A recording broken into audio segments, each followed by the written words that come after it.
En Côte d'Ivoire, le marché du riz, l'un des produits les plus consommés dans le pays avec plus de 2 millions de tonnes par an, fait face à des perturbations au niveau international. Selon le ministère du Commerce, de l'Industrie et de la Promotion des PME, cette situation est due à l'interdiction par l'Inde depuis le 20 juillet 2023 des exportations de riz blanc en basmati. Conséquence, baisse de la production mondiale de riz, augmentation de 10% de la consommation mondiale et inflation du prix à l'échelle internationale.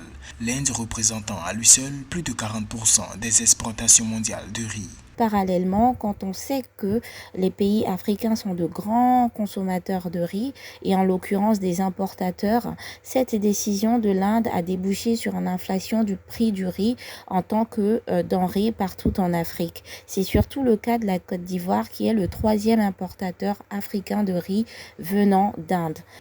En raison de la pénurie mondiale de riz, le coût de cette denrée connaît une augmentation sur le marché depuis quelques jours. Pour pallier le problème, le gouvernement rassure sur l'approvisionnement en riz du pays. En effet, les stocks sont estimés à 326 760 tonnes, dont 130 000 tonnes de riz produites localement. Selon les autorités, ces stocks devraient permettre de répondre aux besoins du marché ivoirien sur une période de 9 mois jusqu'à mai 2024. C'est l'occasion pour le gouvernement ivoirien de mettre en place des mesures pour accroître la production locale de riz. En somme, le gouvernement ivoirien et les organisations de société civile sont très impliqués et responsables afin de ne pas céder à la panique. Ils sont donc à féliciter. Au regard de la situation, les autorités disent veiller au respect des mesures prises par l'État de Côte d'Ivoire afin d'assurer la protection des consommateurs. En Côte d'Ivoire, le riz est le deuxième produit le plus importé après le poisson et le pays prévoit une hausse de 27% de sa production de riz blanchi